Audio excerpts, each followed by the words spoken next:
How do we break the distribution monopoly that exists in the chemicals industry? Today I'm sitting down with Gaurab Chakrabarti, the co-founder and CEO of Solugen. Gaurab and his team are building decentralized industrial chemical plants across the United States based upon a pretty innovative method that they invented about 8 years ago, where they've mixed synthetic biology with metal catalysis. Our mission is to decarbonize the chemicals industry. Basically, what that means in plain English is they figured out a way to make chemicals in a very cost-effective way without using petroleum. If I had to give advice to any industrial founder today, get super smart on your distribution supply chain. They're working very closely with the US government on reshoring our chemical supply chains here in the US, and everything that they're building is decentralized by design. I hope you enjoy the conversation, and to remember to go direct.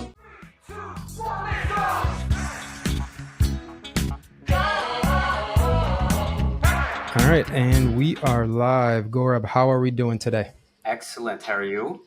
Good, thanks. Well, I wanted to have this conversation for a while now. I think it was actually a tweet that you put out that I saw, which we'll dig into. Yeah. But it goes much deeper than that. I think when I first started thinking about going direct and decentralizing the real economy and what that would take, obviously what you, Sean, and team have built and are building at Solugen around building clean, more decentralized industrial chemical supply chains in the US is spot on.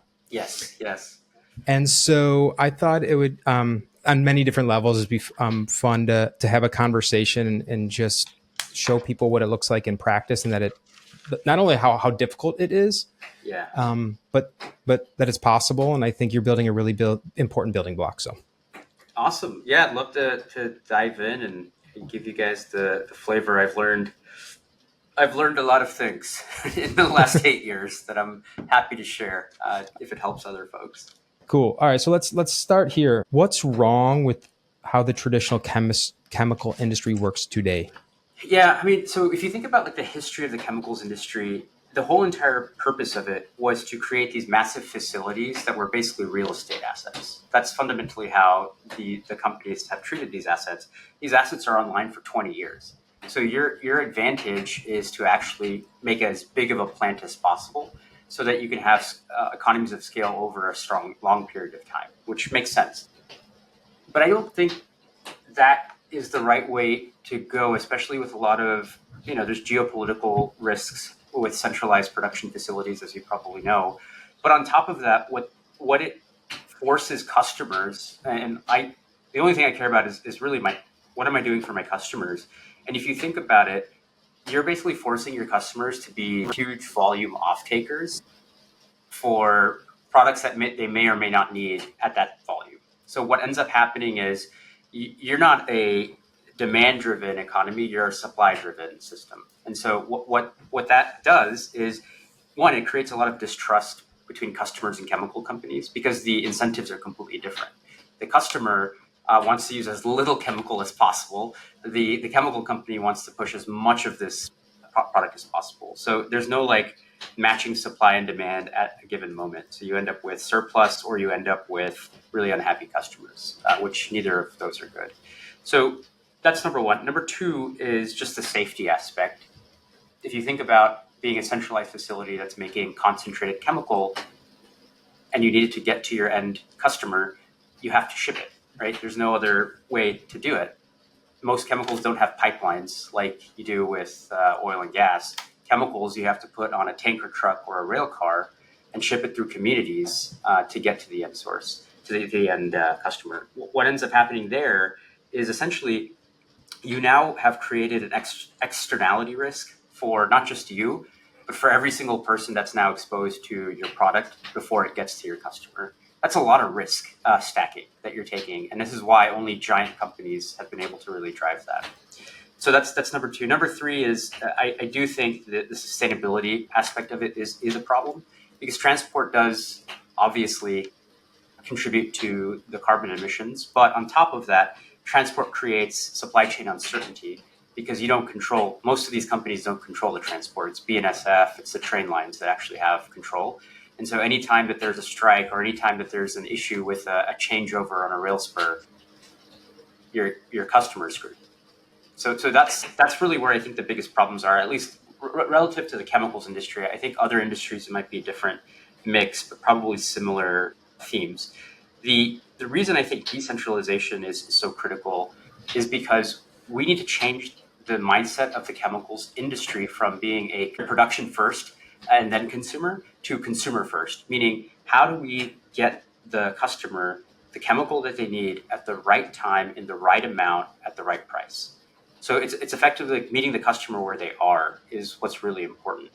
And that's what our whole entire concept was by having these mini mills, chemical factories, you're basically matching supply and demand nearly perfectly. So I can give you a couple of examples of that, but like our Houston facility where I'm at right now, our biggest customer who has 60% of the plant offtake is 15 minutes down the road from us. And so that's basically like, it's such a great white glove service because now that customer is like, oh my goodness, I've literally got this whole entire like mini mill at my disposal when I need it. And the profitability story is really interesting because we're closer, we can actually price higher than what a commodity type chemical is, which because we're not selling as much, right? So on an absolute basis, the company might be like saving some money, but for them, what matters is like, okay, I'm not going to be using as much chemistry, which means less waste, which means less recycle, which means less worker safety hazards. So matching that supply and demand is a lot easier when you're a smaller scale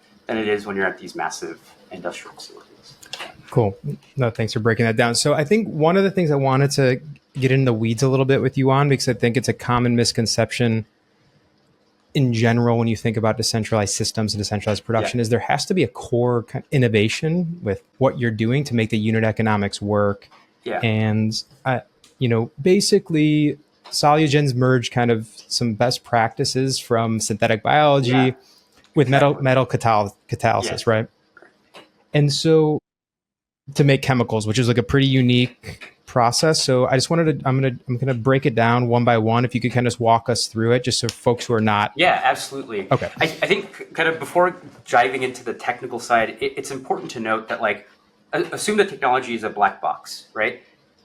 The thing that makes decentralized productions, at least in chemicals, possible is does that black box help you permit your asset faster? So, for instance, there's something called NEPA. NEPA is not a fun thing to work with. You're in France, so you might probably have it even worse than we do. But here, way worse. But here we got NEPA, and most projects, the delay is not actually because of the build; it's because of the permitting.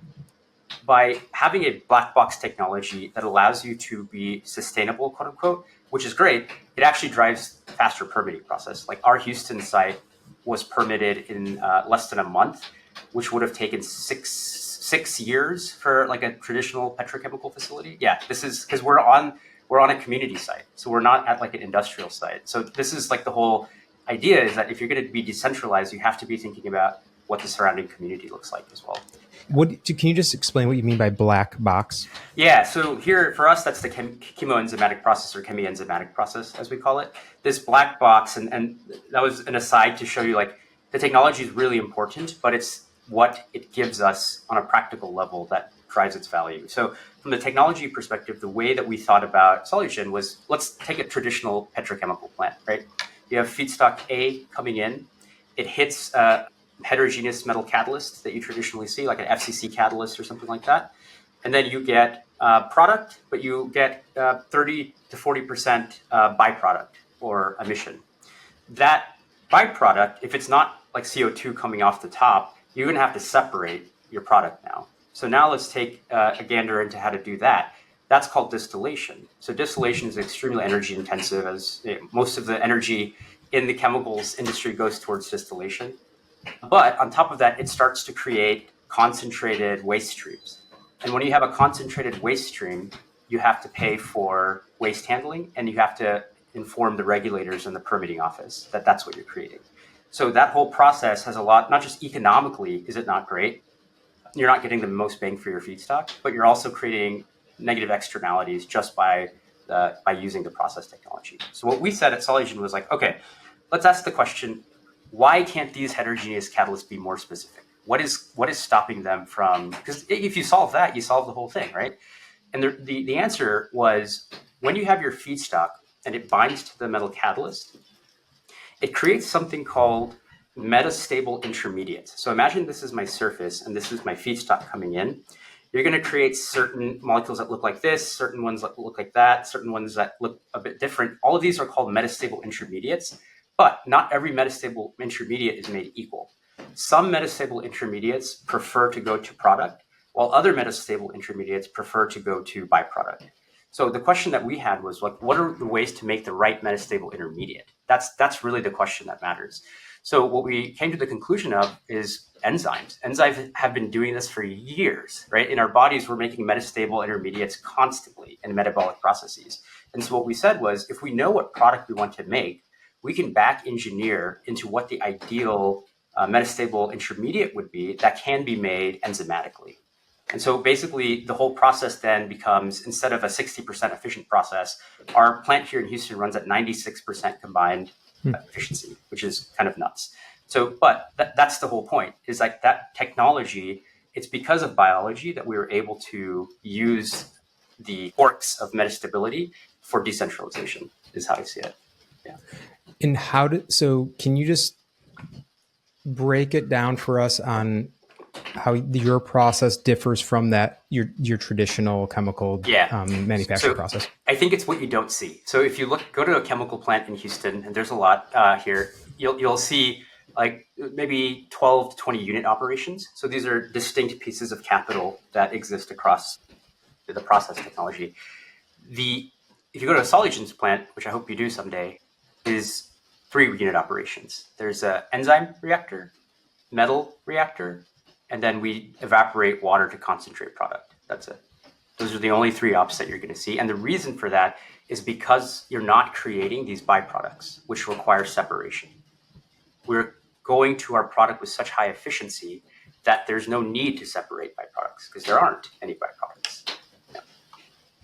So it's really from a cost standpoint, if you were to break it all down, it's really you're bypassing this entire distillation process. Is that the best? Is the best simplest way to think about it? That's the simplest way I would think about it. If you look at all of our process technologies, and look, distillation has its place. I don't want to poo-poo on distillation. It's a very important technology, but for a lot of the chemicals that are needed in a decentralized way, distillation is not the appropriate technology to use because of the energy consumption and the how small these plants are going to be. When you say chemicals that should be made in a decentralized way, how do you determine what that is? Fast consumption. So one example is like we have 2 businesses. One of our biggest businesses is our water group. So what we do is we make chemicals that kill bacteria, clean up the scale and corrosion that's in piping and in all this stuff. That's a constant problem. It is a continuous high consumption problem that having to have a supply chain set up to support that is not a trivial task. So if you had the ability to shorten that supply chain and provide those chemistries on demand, then you all of a sudden have a really cool customer narrative that no one else has. And so that's how I think about on-demand chemistries, which are ones that get consumed quickly and need to be used at point. Like their action is done at point of injection. Yeah. Cool. All right, so let's get into the Bioforge a little bit. So I want to read a couple of just stats up and correct me if I'm wrong if they're not up to date. But I think it's important for folks that are listening that aren't familiar with what you're doing, just understand the scale that you're at. So you're in the process of building your second facility, Bioforge, correct, in Minnesota? Yes, Marshall, okay. Minnesota. I was just on the planning call this morning for it. Yeah. Nice. And the company's raised more than $600 million, valued at over a couple $2 billion.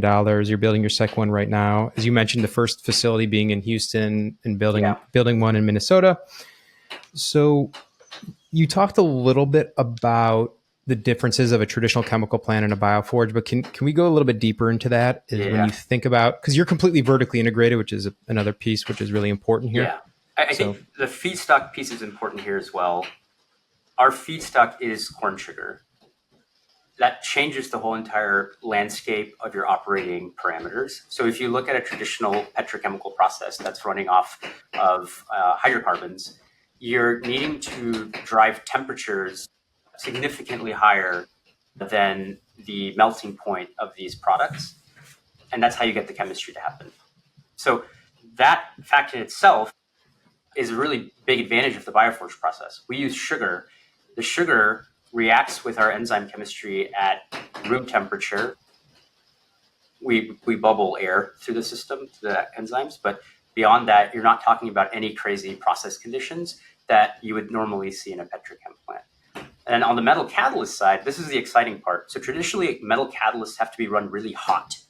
The reason they have to be run really hot is precisely what we just said. The chemistry really only happens when you're beyond that melting point of your feedstock. But what's really interesting is if you have the right metastable intermediate, you can drop that temperature dramatically so that you can now do the same chemistry at a much lower temperature. But this opens up a very exciting catalytic opportunity that hasn't been possible before. At that lower temperature, we can now use what's called gold catalyst. So gold's an amazing catalyst, a phenomenal catalyst. But the problem is at high temperatures, it melts. It's a super low melting point. But if we're able to drop the temperature because of making this metastable intermediate, we can now use gold chemistry to run the conversion at the second step. And that's a huge deal simply because gold chemistry is like it's the best possible catalyst you can use for most reactions. But it's impossible to do today because the temperatures are just too high for it to be functional. So if you really like kind of taking a step back, and sorry if I get into the weeds because I'm in technical mode right now. We're building another plant, so that's where my brain's at. The temperature really is the biggest advantage. The temperature and pressure is that you're not going to be spending money on that stuff with our process. Sure. Just stepping back real quick for folks that don't understand the need of sugar to create the enzyme and a feedstock, just kind of 101. Yes. Sorry. Okay. So feedstock is the thing that it's considered a manufacturing process, right? You've got, widget A coming in, you're doing some magic to it, and now it's widget B. That's what feedstock is. Feedstock is this widget A. In the petrochemical industry, they use hydrocarbons. We use sugar as our feedstock. And so the feedstock then gets converted catalytically into your product, and the product is what goes to the customer. Yeah. Great. Yeah, and I think just to point out for folks there, obviously, that if they aren't familiar, this is a much cleaner, much healthier, more sustainable method. I think like it goes back to my point on sustainability equals safety equals regulatory. So like the sustainability piece of the story, I do, and I know it's not vogue right now to talk about, decarbonization, but that's our mission. Our mission is to decarbonize the chemicals industry. But that mission by itself shouldn't be this is our social mission, we're so good, blah, blah, blah. What are the practical implications of having a cleaner process? And that's precisely what we just talked about, which is you don't have waste streams and you don't have to have insane regulatory timelines, which practically shrinks your build time significantly. Sure. So, all right, so let's talk about this. How many chemicals do you produce at a Bioforge? Like, how do you think about product mix? And can you like pull out lines and change on the fly with your process? That's what we've had to do that. So basically we can make like the Bioforges can, depending on your catalyst, you can make a whole bunch of we can make 40 different products coming out of the Bioforge, but not all of those products make sense to be produced in the Bioforge. So instead what we do is we focus on Bioforge making really a set of core, like raw materials, I guess you'd call it, like raw chemicals that can then get functionalized, that can then get blended into functional end use chemistries. So we create like the backbone, and then we blend or we functionalize these with other chemistries so it can be used in the field. Yeah. And do you do that on site, or is that going to the next level in the value chain? So that's the next level in the value chain. We actually have a third facility in West Texas. We don't talk about it that much, but this is what it does. It takes rail cars of our feedstock coming from Bioforge, and it functionalizes the feedstock to the products that are needed in that region for the water treatment. And so basically what we've done is it's like ultra hub and spoke, right? Where it's like you've got your mini mill, but then you've also got the second layer of vertical integration where I know my local regional market so well. I know exactly what functionalizations need to happen here. Yeah. Walk us through kind of just high level. What does it cost to build a Bioforge versus a traditional chemical plant? Obviously it's two different things, but it's very different things. But I can tell you, we're probably the lowest dollar per capex that's on the market. So traditionally, you're talking about 3 to 4 million per KTA of capacity. Ours is around a million per KTA of capacity. So it's significantly lower in terms of the total footprint and cost. And again, a lot of that is just driven because we don't need distillation. So you don't need all the ancillaries. And so in your minds, is it something for you guys strategically where you want to continue to go up the value chain, where if it was up to you, you would control every step of the process, including distribution, all the way to the end customer?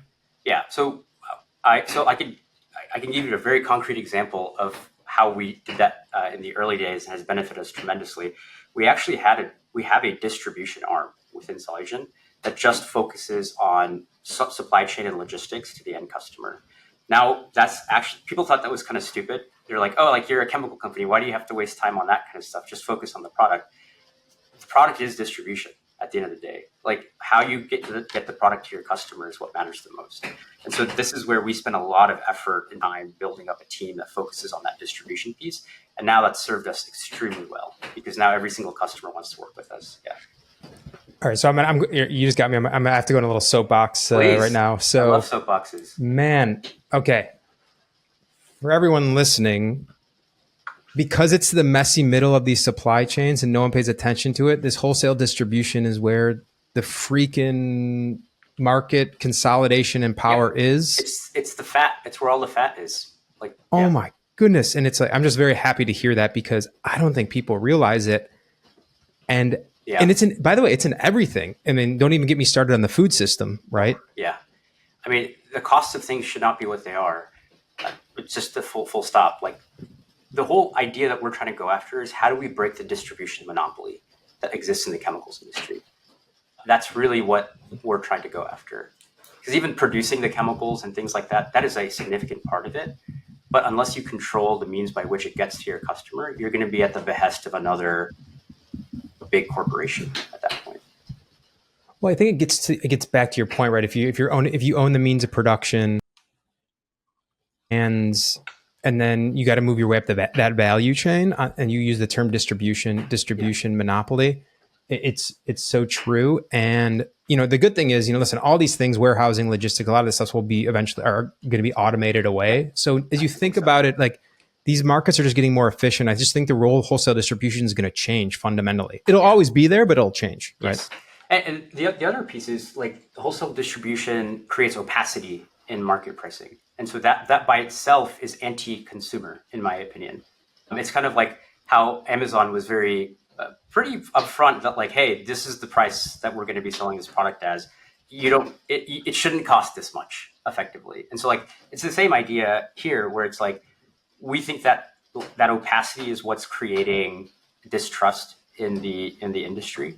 And for us, if we can come in as the transparent partner and be like, hey, this is actually what our distribution cost is on top of our chemical price, and we're still making money, Solugen's making money, the customer's getting a great deal, that's the way business should be done, because that's how you actually grow fast. Yeah. But at the end of the day, right, in your world, the customer just cares about one thing, which at the end of the day, it's price, right? Price, yeah. But logistics and distribution is a huge percentage of the price when it comes. I mean, when you're moving a liquid, you're shipping water, right? Like shipping water is not a cheap endeavor. Well, you bring up an interesting thing. Like it's part of like my framework. It's like, when does it make sense to decentralize production? It's when like the actual unit value of the good relative to the weight is pretty low, right? The density value. Exactly. Right? Yeah. So like if I was making like diamonds, I wouldn't care, right? Like sure. But I'm not making diamonds. I'm making chemicals that go into water treatment. So your price basis is much lower. So your shipping percentage wise comes up quite a bit. Yeah. And so how should we think about when you think about Solugen's world as far as industry, number of chemicals, like kind of just lay that out high level for us? Yeah. Obviously we have pretty big ambitions. Where we are today, we have a very healthy water business. It's growing 2x year over year rapidly. And the reason it's growing so fast, yes, the customers love the products, they just work. But two, it's the consistency of the supply chain. Basically having that consistency what really, really matters. And the reason that became so evident for us was this whole COVID situation, and then the tariffs happened. So all of a sudden, customers were like, wow, this is actually no longer an existential risk to my business. This is happening today. So that piece of the puzzle actually helped us double revenue last year. And then the second part of our business, and I have to be a little careful on this, we are under contract with the Department of Defense for a pretty big sum for production of critical chemical precursors in a decentralized fashion for supporting the warfighter. And so basically, I won't go into too much depth of what we're making there, but this whole idea of decentralization hits really hard when you're starting to think about a war or any situation, not even a war, just like a standard army situation that's over many different continents. Decentralization is the theme, is the key at that point. Yeah. Yeah, I mean it's pretty wild when you see, and you can go down the list, right? You can go to APIs, you can go to the semi supply chains. I mean, it's incredible actually when you think about reliance on it. So obviously it's all swinging back. So how do you think about number of Bioforges the next kind of 5-10 years? Is there kind of a roadmap? Yes, we're launching a new. Effectively, you can consider it like a new Bioforge every year. Okay. So basically, like this year, we're actually launching 4 new molecules from our technology, but each one of those molecules will have a separate production system for it. So yeah, like the cadence that I tell the board is like every 18 months is what we should be aiming for a new product launch or a new chemical or a Bioforge. But my internal goal is every 12 months is like, how do we, make every year a new product. Yeah. But just want to make sure I'm clear. When you say like every 12 or 18 months, is that's a facility or that's just a new product coming out of existing facilities? It's a new product it has its own CapEx that's bolted on. So the way that we do it here in Houston, at least, is we basically build the own CapEx here. And once we perfect it here, we can take it everywhere else. Understood. Okay. Yeah. But as far as like steel in the ground and actual Bioforge facilities, is there like a way to think about like, yes. So in your ideal world, how many Bioforges are there in the US? Yeah. So let's break it down by the product types. So the Bioforge is a generic term for our technology. Okay. We actually have a more specific term for each type of asset class. So the Bioforge in Houston makes the water treatment chemistries. We also have something called the TerraForge. We're marketing geniuses here. TerraForge. The TerraForge makes chemicals that go into flow assurance. So a completely different class of chemicals, same catalyst, but it's its own CapEx. So that's the TerraForge. And then we've got something called the Acroforge. The Acroforge it's basically this little skid-mounted unit. It's a reactor, but it's a skid-mounted reactor that sits on site at facilities that have hydrogen sulfide issues. So it's constantly dosing in chemistry to get rid of that malodorous smell that comes from hydrogen sulfide. So the Acroforge, we anticipate there to be hundreds. I mean, these are small, like pretty small units. The TerraForge, we anticipate there to be 4 or 5. Bioforge, where we are today, I think 4 or 5 is the goal. But as you can see, it depends on the product and the scale by which we're building it that determines the number of CapEx units that we have. Yeah. Understood. But kind of the core Houston facility, Minnesota facility. Yeah. Like, what is the general? Do you have like a high level cost? So right now, what we're let me break down what we have, and then I can give you the cost. So in Houston, we've got Bioforge 1. What we actually did is copy and pasted Bioforge 1. We had to double capacity because of demand. So that's actually technically 2 Bioforges living and sitting in Houston. Then we've got the Marshall plant. The Marshall plant is actually technically 3 Bioforges copy and pasted. So it's basically the same Bioforge 1 design, but we've taken it to Minnesota and made 3 versions of it. So if you think about it like that, that's technically 5 Bioforges. And CapEx wise, for these types of projects, it's pretty, so each Bioforge you can probably make for 20 to 30 million bucks. Okay. Nothing crazy. We actually got a loan conditional commitment from the Department of Energy for our Marshall facility. It's a $214 million loan package at a decent interest rate for 3 kind of 3 bioforges on that site. And so we tranched it out into 3 phases. Yeah. Okay. Yeah. Gotcha. And then because once you're up and going, you're typically making one specific chemical at that bioforge. Yeah, we could switch it, obviously, but it's a lot easier just to have it committed to one product. Yeah. Cool. Great. So I think it's a good segue to talk about kind of the reindustrialization of the U.S. And I know you mentioned 2 things which I actually had in my notes here. Get the $213 million loan from the DOE for the loan for your second Bioforge, and then $2 million from the Department of Defense in November of 2024 to build the modular facility you discussed for the precursors. Yeah. We actually just got a much larger contract. We'll announce it very soon, but it's for it's for the production. It's a dual use to make both commercial products and defense related products on the same asset. That's great, man. Yeah. Well, hopefully this is just the beginning. I think it is. So I guess talk to me about that. Like how obviously you're probably feeling pretty good, like about the administration and government getting serious about actually investing in this from an industrial policy standpoint. Yeah, it's been night and day, to be honest with you. So like politics aside, I think the way I think about it is just what's good for America. And what's good for America is we have to make our own things. That's full stop. I don't think anyone should be denying that. Now, the question is, what should we be making? I think that's the more important question. What do our people actually need to thrive? And how do we provide those products to them? Yeah, I think what you're saying, which is my hope, that everything is just so overly politicized that I think what you mentioned to me is just the right question to be asking. And it's just logic, right? What is the right, non-emotional, non-political, what's the right thing to make based on what we need to thrive as a nation? Totally. That's what we focus on. Yeah. Well, I think it's also one of the challenges. You have a very large percentage of the population that are just have low information about how actually things work and what is actually needed, right? Especially since we've outsourced everything, it's almost like it's an afterthought. You don't realize like how hard things are to build in America today because of the regulatory environment. Yeah. Yeah, man. I mean, this is my whole, I guess, why I would say, which is like what you're getting at, which is we're completely disconnected from the stuff that we buy. Yeah. And when that happens, I'm from Detroit originally. So like in my blood is like making stuff. You got gasoline in your blood. Yeah. Full disclosure, I did grow up in the suburbs of Detroit, not the city. But, okay. Yeah. But no, for sure. I mean, listen, I think there's something very real to that. I mean, I grew up in a place where it's like all the sponsors of the Little League baseball teams and everything growing up was a company in the supply chain of the automotive industry. Yeah.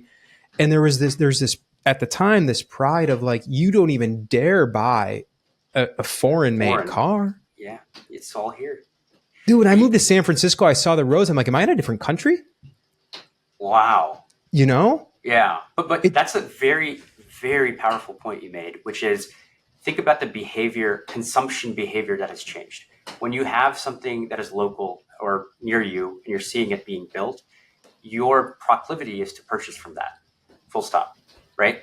And that's what's gone today. And so we've completely lost that ability once we outsourced everything. So on that point, I'm gonna get like I can get emotional about this point because it's actually the root of community is what you're getting at, right? It's really it's actually respecting your neighbors, understanding your neighbors, being connected to your neighbors. When you know your neighbor is involved with making the thing that you may consume, or exactly, like right now, I'll tell you in Houston. So we're right next to it. We're in the middle of a neighborhood, actually. So we actually have our next door neighbor is a church, just FYI, randomly, right? But the thing is, for us to like really drive the mentality that this is the right thing, we had to go meet with people and tell them why this is important. Because the narrative that they've all been told is that, manufacturing is dirty, it's bad for communities, and that's why we outsourced it. That's not true. We outsourced it because it was just cheaper. The rhetoric that came with that was, it's better for our communities in America because we'll be cleaner. Not true at all. It depends on the process and where you're making it. Yeah.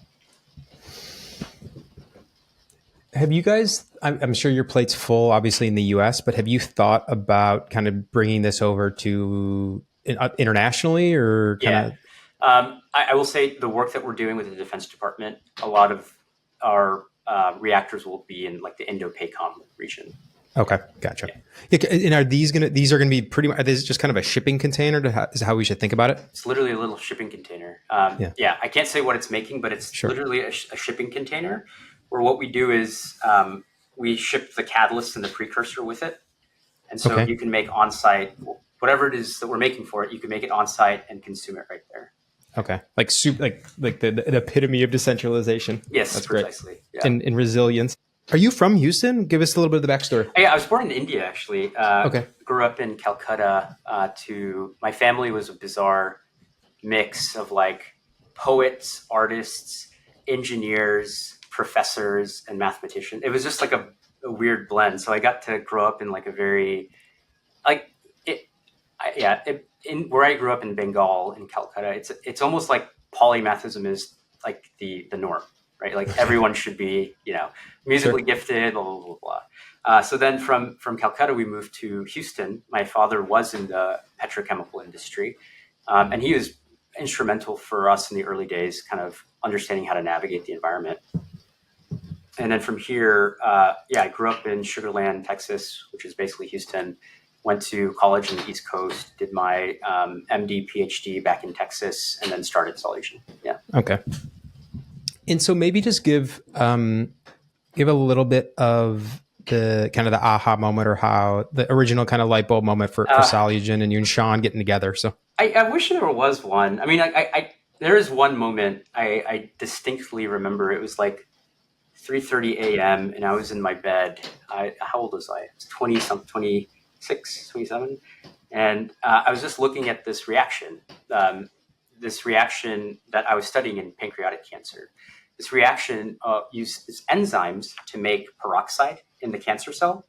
And that peroxide, and it makes other chemicals too, it basically causes immune suppression. So the cancer can be undetectable. So then I started thinking, like, this is a phenomenally efficient way of making chemistry, like really specific chemistry. Why isn't this done industrially?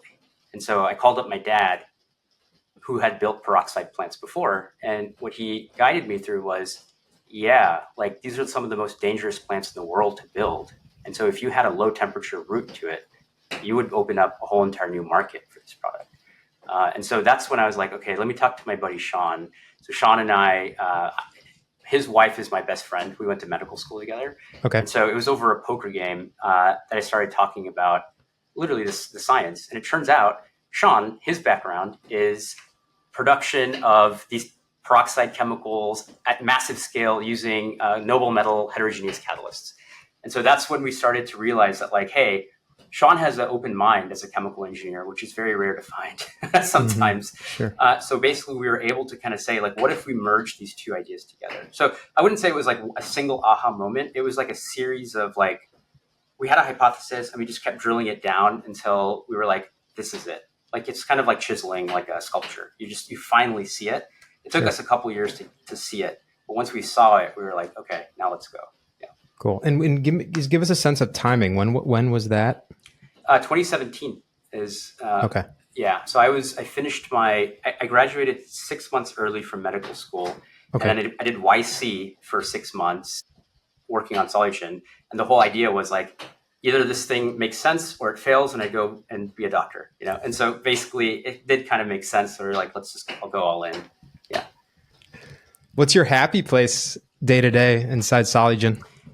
My happy place is honestly in the operations with customers. I love that part. Like, it's annoying because you're dealing with, like, complaints and things like that, but you get such a pulse check of, like, why do people want to use you? Why do people care about the brand Solugen for their products? That I can then take to the strategy level much more cleanly. It's really hard for people to do that once they get divorced from the customer aspect. I think Bezos did this really well, at least in the early years, as far as I can tell. Yeah. Well, your answer made me feel good about you wanting to be a doctor, because we're studying to become a doctor, because that means the patients were your number one. They were exactly. Priority. It's like my patients here are my customers, right? Like, they're my number one priority. So I'm going to hone my skills based on the feedback they give me. Yeah. Sure. Okay. Last question before I'm going to dig into this tweet that is what originally caught my attention. All right. Yeah. So what's interesting, take even the technical scientific side and engineering side out of it, which is obviously very technically challenging to prove out, but you're really building entirely new systems from the ground up. Yeah. And so can it explain to a little bit about like what is the most difficult part about that? Is it just juggling all the different pieces, or is there one specific thing that stands out for you? Yeah, I think, and you'll probably hear this from a lot of founders who are like running vertically integrated hardware companies. You don't get partial credit when you do when you do this, meaning every single part of the execution has to be perfect.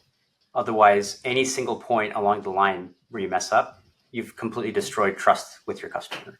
So that is the hardest. That barrier of excellence is so much higher that it almost like weeds people out, I would say. Like there's certain people that just can't handle that level of what perfection, it's not even perfection, it's just what the customer needs.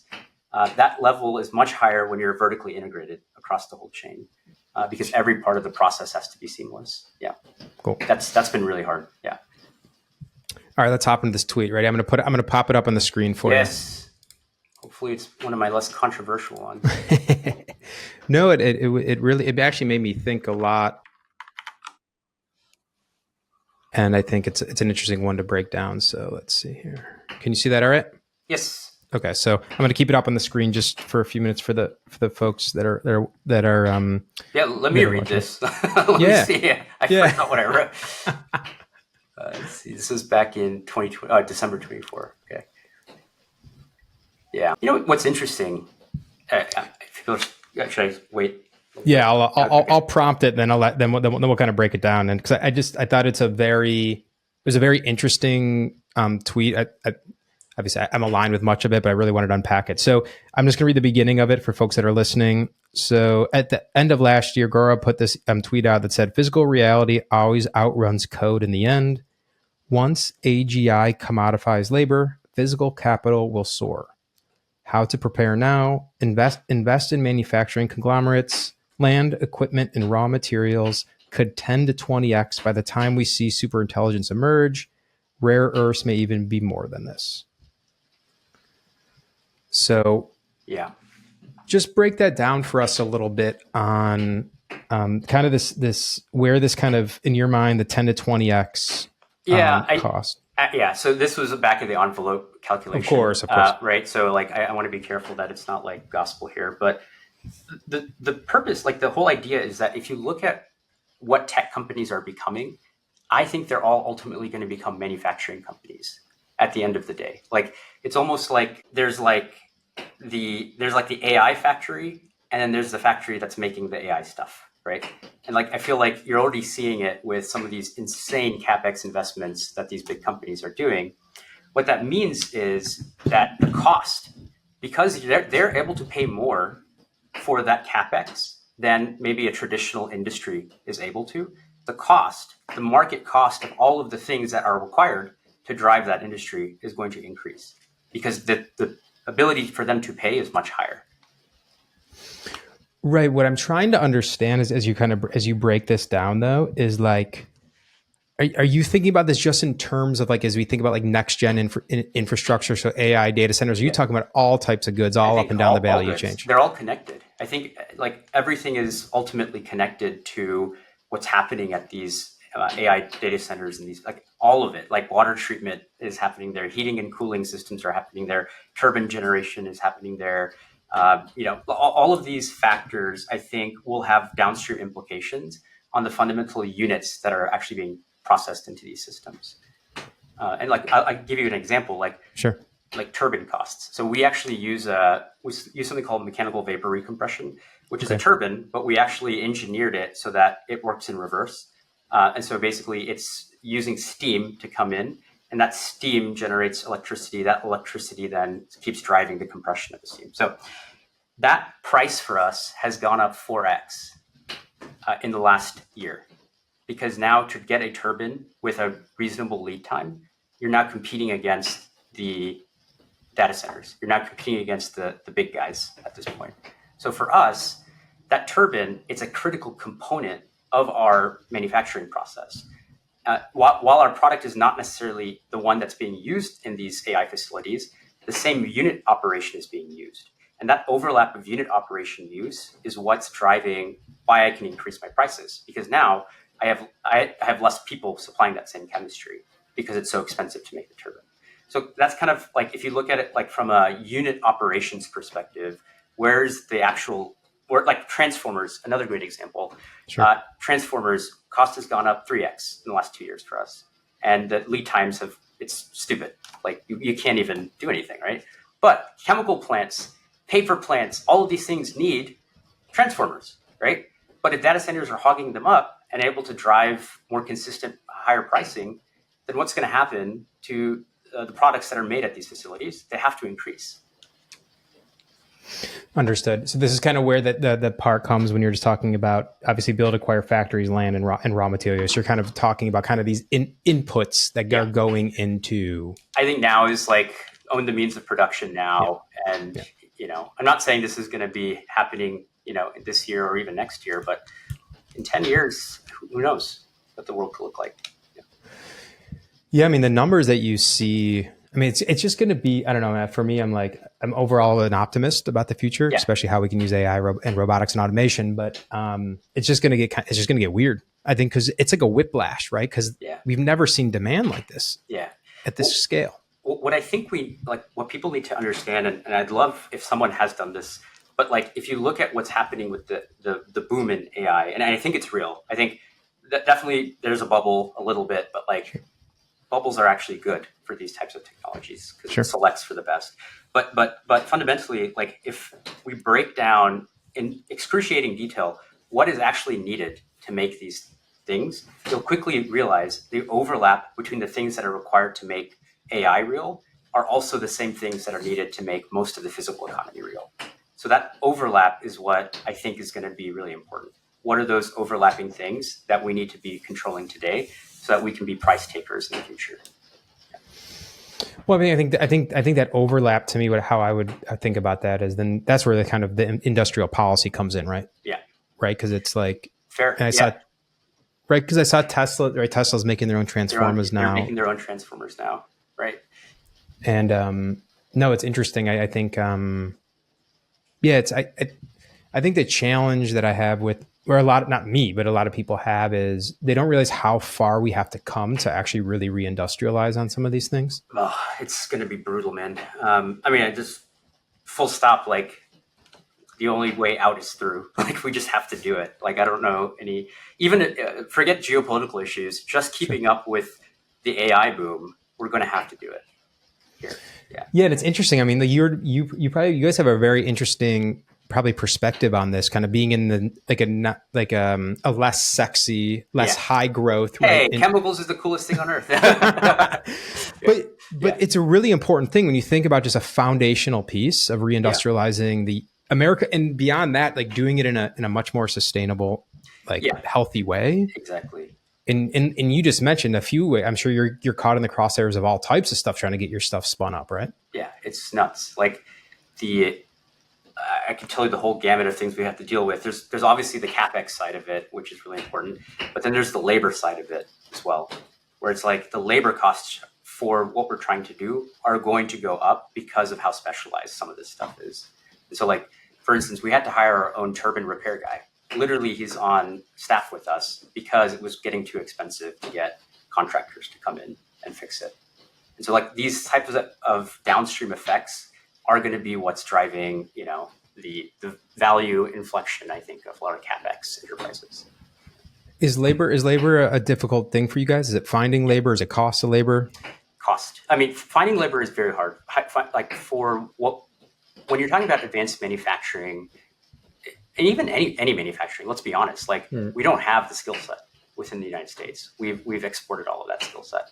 So we have to reteach and retrain a whole entire labor force on basically what we knew how to do back in the 70s, which costs money. And then if the people do know how to do it and they are in the United States, they're going to charge a premium for it. So it is a big issue for us.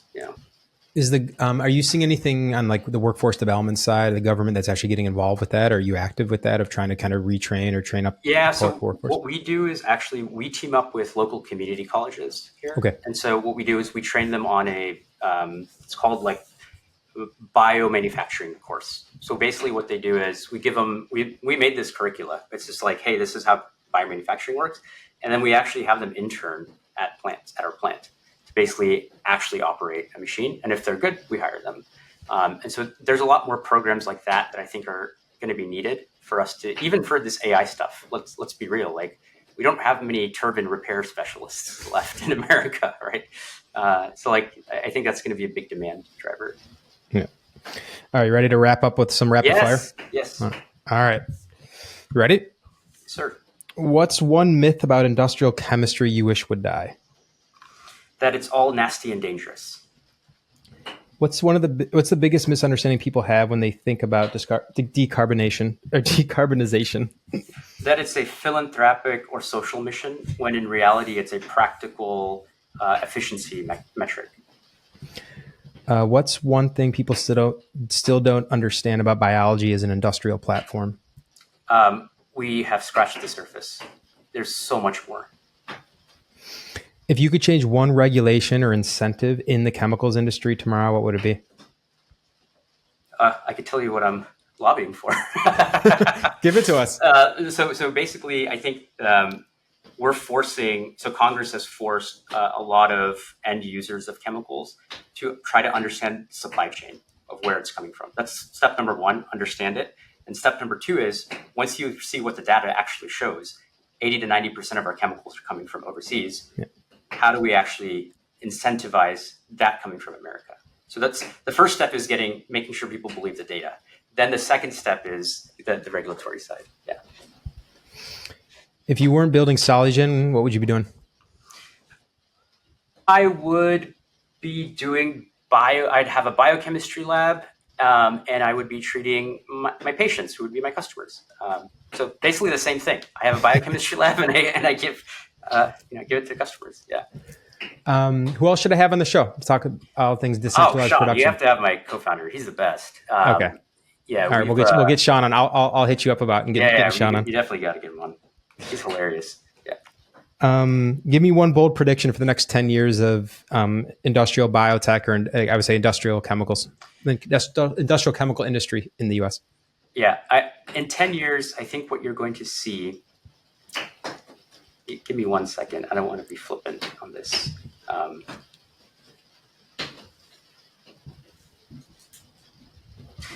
I think what you're going to see is two things. One is there's going to be a lot more consolidation happening, meaning the bigger guys are going to get bigger if we let them get bigger. And the second piece is the winners are going to be driven by environmental and regulatory, meaning who can build the fastest. That's really how I see it. And so that comes back to NEPA, that comes back to permitting. Yeah. Interesting. Great. How can people learn more or reach out to Solugen? Shoot me a note. My email is g@solugen.com. I'm happy to chat, debate, whatever needs to happen to get people to level chemistry. Cool. Yeah. All right, my man. Well, I appreciate it. It was fun. Yes, sir. And we'll definitely get Sean on the pod, and then at some point down the road, I definitely want to do a rabbit hole with you around the distribution monopoly. Oof, that's like, yeah. If I had to give advice to any industrial biotech founder today, get super smart on your distribution supply chain. Like today, even though it seems like the not sexy thing, it's the most important thing. Yeah. Cool. Awesome. All right. Thanks, man. All right. Peace. See ya.